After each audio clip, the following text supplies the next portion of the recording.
ये जो 24 का लोकसभा चुनाव है, 5-6 महीना रह गया है, क्या लग रहा है इस बार कुछ बदलाव होगा या सरकार वही रहेगी? नहीं, बदलाव नहीं होगा, वो सेम रहेगा वैसे जैसे है। बदलाव नहीं होगा, वैसी तरह चलेगा। क्या कमी है, सब ठीक है।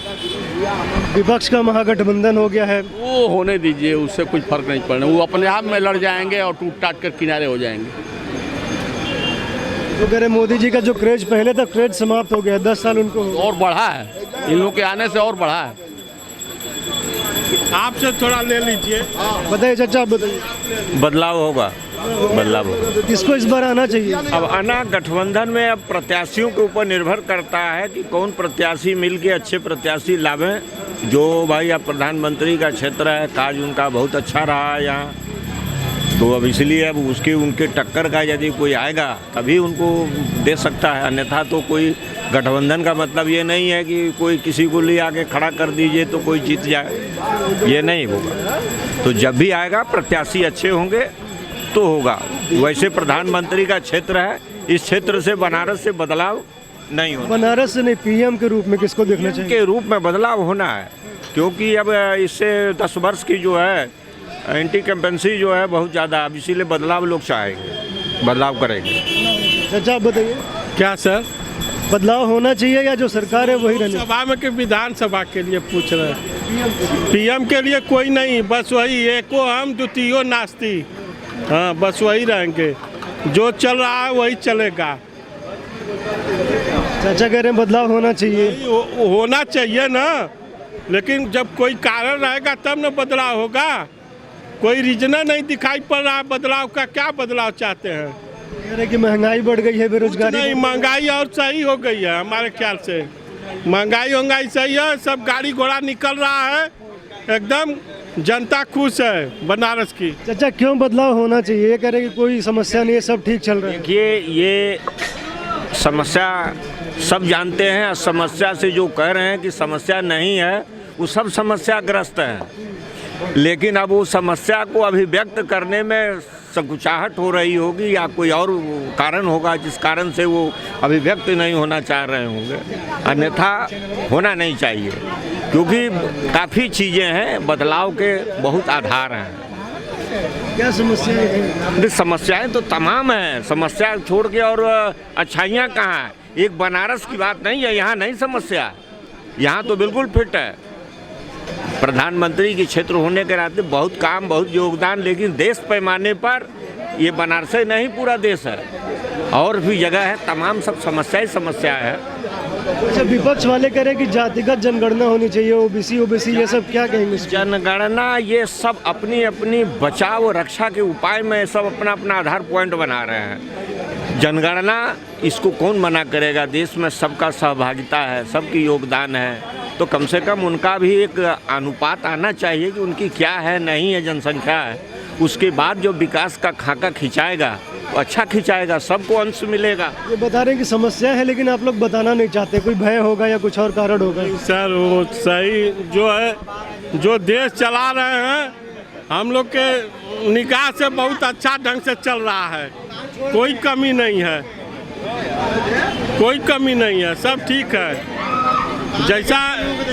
जैसा हिंदुस्तान को चलना चाहिए उस तरह हिंदुस्तान पटरी पर चल रही है गाड़ी, कोई दिक्कत नहीं है, सब सही चल रहा है। चाचा ये बताइए, जो जातिगत जनगणना की बात हो रही है, क्या कहेंगे उसको?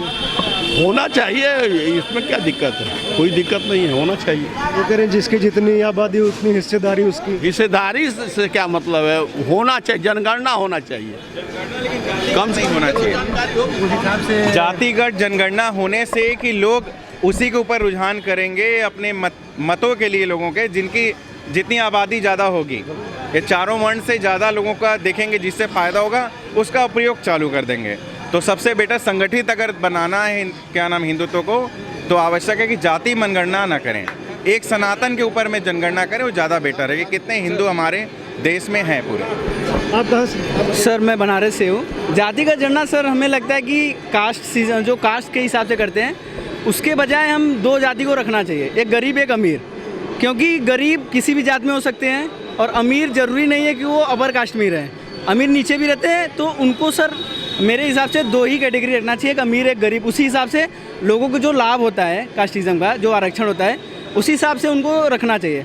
और सर जो कास्टिज्म जातिगत जो जात होती है, कास्ट के हिसाब से उन्हें आरक्षण दिया जाता है। ये सर जैसे मैं और आप साथ में पढ़ रहे हैं और आप लोअर कास्ट से आते हैं, मैं अपर कास्ट से, तो एक साथ आपका 30 नंबर आया और मेरा 80 नंबर, उसके बावजूद मेरा नहीं हुआ, 30 नंबर आने के बावजूद आपका हो गया, तो सर ऑटोमेटिक हमारे आप में भेद होगा। आरक्षण सिस्टम को समाप्त पीएम करना पीएम किसको देखना चाहते हैं? पीएम सर पीएम तो मोदी जी, क्योंकि मोदी जी ओवरऑल काफ़ी अच्छे काम किए हैं, तो उन्हीं के साथ हैं हम लोग। जी मतलब कि जो आप कास्टिज्म पर क्वेश्चन किए थे, पीएम किसको देखना चाहिए? पीएम देखिए, पीएम एक दावेदार है जो कि देश को निर्भर करता है।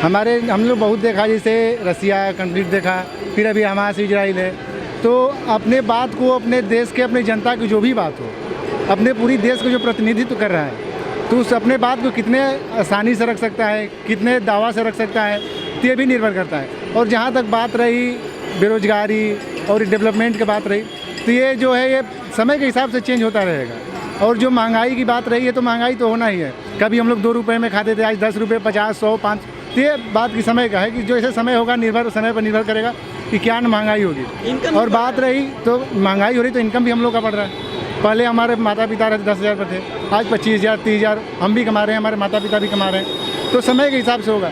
बात रही चेंज सोच, आपको हमारे सोच निर्भर करना चाहिए। कोई सरकार काम नहीं करेगा, ना कोई अपनी सोच और अपनी जनता काम करेगी। अगर कहीं पर कोई काम सरकार की योजना है, तो सरकार सभी जगह खड़ी नहीं है। हम लोग को भी निर्भर करना चाहिए कि हम लोग काम अपना करवा रहे हैं, वो हमारा काम है, जनता का काम है। कोई भी कार्य हो रहा है वो जनता का अपना कार्य है, तो सही कार्य हो रहा है कि नहीं हो रहा है, वहाँ पर कार्य में जो हमारी गुणवत्तापूर्ण कार्य वहाँ जो भी होना चाहिए हो रहा है, या सही से काम नहीं हो रहा है, तो हम लोग को भी आवाज़ उठाना चाहिए। अब सोशल मीडिया है, हम लोग भी वीडियो बना कर सकते हैं, तो निर्भर करता है कि हम कितना जागरूक है, कितना हम अवेयरनेस के है, तो उस हिसाब से भी हमारा डेवलपमेंट होगा। और जहाँ तक बात रही मोदी जी की, तो बहुत अच्छा काम कर रहे हैं। क्या लग रहा है, आप लोग के सांसद फिर से आएंगे या 24 में फिर से कुछ होने वाला है? देखिए, मैं आपको बता दें कि मेरे सांसद आएंगे या 250% कन्फर्म बात है। और दूसरी बात कि भारतीय जनता पार्टी की सरकार भी उतने ही परसेंटेज के साथ आने वाली है, इसमें कोई संदेह नहीं है। और रही बात जातीय जनगणना की बात है, ये केवल राजनीतिक स्टंट के सिवा कुछ भी नहीं है। इस देश में जातीय जनगणना जो होना नहीं चाहिए, और देश में जो गरीब लोग हैं, आर्थिक रूप से पिछड़े हुए, इनकी गणना करके वास्तविक रूप से इनको लाभ पहुंचाने का काम किया जाना चाहिए। और देश 75वें साल से ऊपर हो गया जो स्वतंत्र हुए, और अभी इन सब बातों से अब पीछे हटना चाहिए लोगों को। हम लोगों को एक समृद्ध सोच के साथ जो है अब आगे बढ़ना होगा, और जातीयता के दायरे से ऊपर उठकर जो है उससे ऊपर उठकर मानसिकता के साथ हम लोग को अब जीना होगा। लेकिन INDIA गठबंधन में ममता बनर्जी पश्चिम बंगाल से हुकार भर रही हैं, तो वहीं नीतीश कुमार भी कह रहे हैं कि इस बार तो भैया किसी को जिताओ या ना जिताओ, पहले मोदी को हराओ। देखिए, ऐसा है, वो विपक्ष है, हर विपक्ष का काम है कि अपने विपक्षी को हराने के लिए इस तरह सोचना। और इस देश में सबसे घातक आज के समय में यदि कोई पार्टी है तो TMC पार्टी और ममता बनर्जी हैं। ये जो है देश में जो है समन्वय नहीं स्थापित कर रही, ये केवल अवसरवादिता की राजनीति कर रही है, और जो कहीं से भी मुझे उचित नहीं समझ में आता इस तरीके की राजनीति करना। जो है हमेशा समसामयिक तरीके से और समानता के आधार पर होना चाहिए राजनीति जो है, और उनका राजनीति कहीं ना कहीं से एक पक्षीय होता है। उसी तरीके से जिस तरीके से उत्तर प्रदेश की कुछ जातियाँ जो है एक तरफा जो है कुछ लोगों को लेकर चल रही थी, जिनका परिणाम उनको भुगतना पड़ा। आज नहीं कल ममता जी को भी इसका परिणाम भुगतना ही पड़ेगा, चाहे जब भी वो समय आए, लेकिन वो समय जल्दी ही आने वाला है। अच्छा, क्या लग रहा है, राहुल गांधी तो लगातार कभी कर्नाटका कभी हैदराबाद जोश भर रहे हैं कार्यकर्ताओं संग, और कहा जा रहा है कि इस बार जो पलटी खाएगी वो पूरी तरीके से बताया जा रहा है कि राहुल गांधी गेप कर जाएंगे, मोदी को पिछाड़ देंगे। देखिए, ऐसा है कि राहुल गांधी जी, उनका इमेज इतना ख़राब हो गया था, वो बनाया जा रहा है, और पहले से उन्होंने अपने में बहुत सुधार कर लिया है, ये बहुत अच्छी बात है। लेकिन मोदी की जहाँ तक बात है, मोदी की निष्ठा पे सवाल नहीं उठाया जा सकता, क्योंकि वो वास्तव में फ़कीर व्यक्ति हैं, और देश के लिए जो कर रहे हैं ठीक कर रहे हैं। और केवल देश ही नहीं, वो अंतर्राष्ट्रीय बिरादरी में भी भारत का मान उन्होंने बहुत अच्छा रखा है। तो इसलिए मोदी पर ज़्यादा कुछ कहने की जरूरत, वो पुनः अपने आप ही आ रहे हैं। इसराइल के समर्थन में भी सवाल खड़े हो गए हैं मोदी के ऊपर, कहा जा रहा है कि इस पर भी राजनीति 2024 की तैयारी है। देखिए, ऐसा है कि इसमें कुछ लोग गुमराह हो रहे हैं, जो गुमराह होने की बात नहीं होनी चाहिए, क्योंकि फिलिस्तीन एक अलग देश है और हमास एक अलग है। हमास जो उस पर खुद भी बलात्कार करके जो कब्जा करके रख रहा है, और मोदी जी ने स्पष्ट रूप से कहा है कि आतंकवादियों के लिए उन्होंने कहा कि आतंकवाद कहीं भी होता है, ये गलत बात है। और फिलिस्तीन को जो नुकसान पहुंचा रहा है वो हमास पहुंचा रहा है, इसलिए उनका जो स्टैंड है, भारत का स्टैंड है, वो ठीक है अपनी जगह। क्या लगता है जिस तरह से जिस तरह से ये बताया जा रहा है कि 24 की नई रणनीति INDIA जो गठबंधन है वो NDA को पराजित करता नजर आएगा लोकसभा चुनाव? नहीं, ऐसा नहीं लगता है। देखिए, वो नहीं होगा और मोदी जी आएंगे। हो सकता है कि थोड़ी भाई सीटें जो 10-20 कम बेसी हो सकता है, लेकिन भारत के हर जनमानस के विचार में है कि पुनः बीजेपी की सरकार आए। बीजेपी की सरकार के आने से सबसे बड़ी बात सांप्रदायिक दंगा और जो है आपसी जो व्यवस्था वो सब नहीं हो रहा है। और रही बात मुसलमानों को जिस तरीके से बरगलाया जा रहा है, अब देश के मुसलमान उन सब झांसों में आने वाले नहीं है, क्योंकि जो लाभ सरकार की तरफ से दिया जा रहा है, अस्पतालों में मुसलमानों को भी दिया जा रहा है, और जो कंट्रोलों में जो दिया जा रहा है उनको भी बराबर रूप से दिया जा रहा है। तो इसलिए अब मुसलमान उस झांसे में आने वाले नहीं हैं, और जिसमें मुस्लिम समाज की आधी महिलाएं तो अपने आप साइलेंट बीजेपी की हो चुकी हैं। प्रधानमंत्री के संसदीय क्षेत्र में है, कितना विकास हुआ है? क्या लगता है जो भी विकास हुआ है क्या उस विकास का लाभ मिलेगा, या जो विपक्ष कह रहा है कि अभी तक तो सिर्फ और सिर्फ जुमला दिया जा रहा है, तो क्या जुमला तो नहीं नजर आ रहा है काशी की जनता में? नहीं, ये एकदम गलत बात है। आप जहाँ पे अभी खड़े हैं, देखिए, पुरानी पत्थरों की पहले गलियाँ रोडें हुआ करती थी, इसका परिवर्तन किया गया है। विश्वनाथ मंदिर को बहुत अच्छा सजाया गया है। अंतर्राष्ट्रीय यहाँ पर स्टेडियम बनाया जा रहा है। यहाँ पर मेरी उंगलियाँ हैं, उनसे कहीं ज़्यादा विकास का काम हो चुका है और अनवरत हो भी रहा है।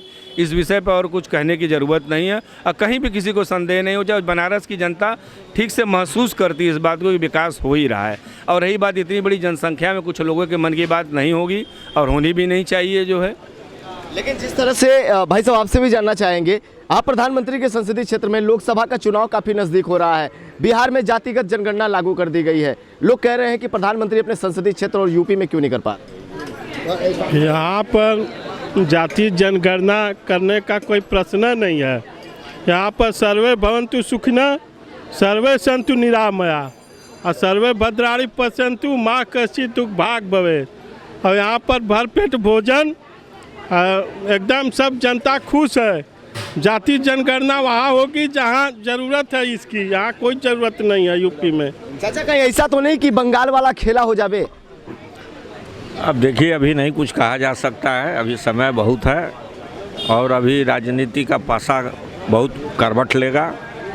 अब विधानसभा 5 स्टेट का है, वो हो जाने दीजिए, इसके बाद इसका जो है असली रंग रूप समझ में आएगा। INDIA गठबंधन क्या भारतीय जनता पार्टी के लिए नुकसानदायक होगा, या भारतीय जनता पार्टी का NDA गठबंधन विपक्ष को पराजित कर? भारतीय जनता पार्टी, ये गठबंधन जो है, ये सब अपना अपना अस्तित्व बचाने के लिए सब गठबंधन में आए हैं, ठीक है। अब रहा भारतीय जनता पार्टी, सारे गठबंधन को मिला करके भाजपा से ही लड़ना है। अब रहा प्रश्न कि भाजपा का, तो भाजपा तो भाई काफ़ी सबल तो बनी चुका है, इसमें तो कोई दो राय नहीं है। अब गठबंधनों का भी भरोसा भी नहीं है कि अभी आपस में ही सिर्फ फुटअव्वल इस प्रकार का है इन लोगों का कि अभी कहा नहीं जा सकता। इसीलिए विधानसभा 5 हो जाने दीजिए, इसके बाद इसकी असली रूपरेखा आपको पिक्चर, इसके बाद तस्वीर आएगी सामने में। चाचा, आप बनारसी अंदाज में बैठे, एकदम गमछा उमछा बांध के, प्रधानमंत्री भी जब आते हैं काशी में तो बनारसी अंदाज में हो जाते हैं। क्या लग रहा है 24 में बनारसी अंदाज में पराजित करने वाले हैं प्रधानमंत्री? बनारस में पराजित नहीं कोई करेगा, वो तो पराजित नहीं होंगे, अपराजय हैं बनारस के लिए। बनारस से उनको सब सिरोधार्य करेगा। बनारस की जनता वोट देगी? बिल्कुल देगी। किन मुद्दों पे वोट देगी? मुद्दा ये है कि जो यहाँ का बनारस का विकास, बनारस के लिए अच्छी संसदीय परंपरा का उन्होंने जो अपना एक रूपरेखा खींचा, तो उसके लिए तो लोग याद करेंगे ही, देंगे ही, मतदान करेंगे ही। यहाँ पर उनको कोई चुनौती नहीं है। अब रहा देश पैमाने पर, तो देश पैमाने पर चुनौती तो कुछ न कुछ आएगा ही, क्योंकि सारे अपने अस्तित्व बचाने के लिए हैं, लड़ रहे हैं। तो यदि अस्तित्व बचाना है तो सबको आना है, एक प्लेटफार्म पर आना है। नहीं आना है तो सबको इस धरातल में विलीन हो जाना है। 24 के बाद विपक्ष नाम की चीज़ नहीं रह जाएगी, 2 रह जाएंगे सिर्फ। वो चाहे जितना जो जीत के जाए, जितनी संख्या रहे, संख्या इन सबों के अस्तित्व खत्म हो जाएगी। कहीं भाई भाई की दोस्ती, लालू और नीतीश की दोस्ती खतरा न पैदा कर दे भारतीय जनता पार्टी और नरेंद्र मोदी के लिए? सब खाली बातें हैं, होना कुछ नहीं है। जो विदित है वही होना है। भारतीय जनता पार्टी के आगे कोई है ही नहीं, सब नतमस्तक है उसके आगे, सब नतमस्तक हैं, सब नतमस्तक हैं। तो अब देखिए, लोकसभा का चुनाव जो है वो काफ़ी नज़दीक होता जा रहा है और काशी के जनता का जो मिजाज है वो पूरी तरीके से प्रधानमंत्री नरेंद्र मोदी के तरफ ही जाता नजर आ रहा है।